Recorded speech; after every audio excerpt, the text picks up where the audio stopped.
is this Drew Brees' last game? And if it's not, should he pack it up and just retire completely? Well, according to Jay Glazer, this was Drew Brees' final game. According to Jay Glazer, before the game, Drew Brees was quoted for saying that this was his last game at Did Jay Glazer know he was going to lose? He was like, yeah, if he loses, not saying he's going to, but... Jay Glazer, I literally got the update. Jay Glazer literally reported it as they were on the field warming up that Drew Brees was quoted for saying that this was his final game. These cats at the know before we Superdome. do, man. Exactly. Like, it's his final game at the Superdome, and this was going to be his last run. And you can see honestly, if you've been paying attention for most of the season, you can see it. Really, I mean, if we're being completely honest, Drew Brees is a Hall of Fame quarterback. He's one of the greatest of all time. But you could just tell, like, he just doesn't have it anymore. You know what I mean? Like, no disrespect to like him. the arm, the accuracy, the like arm. And Drew Brees never had the strongest arm in the league, but arm was always strong enough, and he was always the most accurate quarterback. Yes. Tonight just showed, like, he's Father Time is undefeated. Like, that's just what it shows. Some people can fight him off a little bit longer than others, but you will ultimately succumb to Father Time. And I feel like just Drew Brees, like I said, those 2 interceptions in the fourth quarter, like, the interesting thing for me about the whole Drew Brees situation is, if this truly is his final game, where do the Saints go from here? Do they go with Taysom Hill? Do they go with the Jameis Winston? you have to. Do they find another quarterback? Like, who do you think they'll go with in the Drew Brees retires? I honestly felt like that Sean Payton, I won't say he jeopardized the season. Right. But I feel like he cost them an opportunity. Mm-hmm. I think it's one of those situations where, okay, you're at home.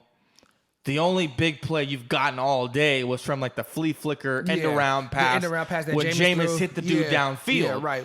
And so, a lot of people on Twitter were talking about it, and I kind of was in agreement. If you see Drew Brees go out there and he's not accurate, right? There's not the same drive on the football he's used to throwing with.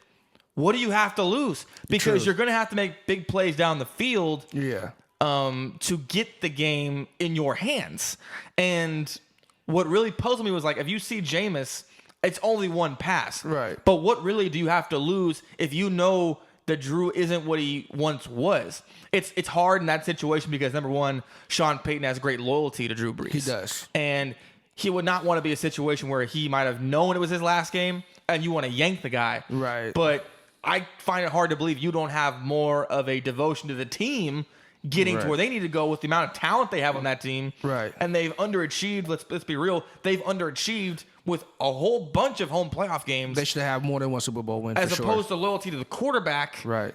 I just can't get my head around that. I know it's a tough situation because it's a playoff game. Yeah. But why not? Like, what do you have to lose? Yeah, and I understand exactly what you're saying, and I feel like, I can understand why he would have loyalty to Drew Brees. They signed to New Orleans the same year, right after Hurricane Katrina. You know what I mean? Their first year together, they made it to the NFC Championship game against the Chicago Bears, the year that the Colts won the Super Bowl. So, like, I can understand his affinity or love for Drew Brees and why he, in a weird way, why he wouldn't have wanted to yank him. But at the same time, it's like, bro, like, you guys have underachieved a lot. You guys should have more than one Super Bowl appearance, if not, let alone more than one Super Bowl win.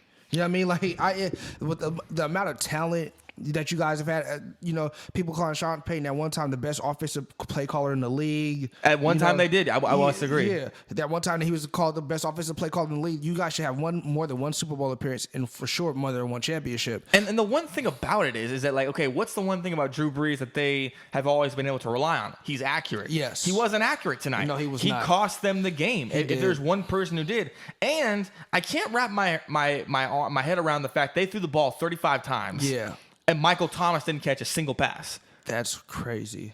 Like, was it a situation where, like, I was watching the game and I really noticed it, but it's like, was it a situation where, like, they couldn't get it to him or he just wasn't involved? I don't know what it was, but you could see the last back half of the year, Kamara, Thomas, the playmakers really carried this team farther than the quarterback did. Right. And that just can't happen if you're going to go deep into the tournament. Right. Yeah, and when you just saying that out loud, that Michael Thomas had zero, like that, it doesn't even sound right saying it. Like, that's Zero weird. catches. You're talking about a man that set the single season record for catches a year ago. Mm-hmm. and he had 0 catches in a divisional playoff game. 0. How does that even work? Even as him being your best receiver and one of the better receivers in the league, you find a way to get him involved. You find a way to get him the ball. A jet sweep, an end around, You find a way to get the ball in his hands by any means just necessary. anything, bro. Just anything. The fact that he didn't touch the ball not one time tonight it fucking baffles me. That's weird to me. DeAndre Hopkins would never go a whole game without touching the ball. No. Devontae Adams would never go a whole game without touching the ball. Hopkins get the first play of the game. Exactly. You know what I mean? We'll talk about the Bills in a minute with Diggs. You know, Diggs would never go without touching the ball. Like the fact that he went the whole game without touching the ball it's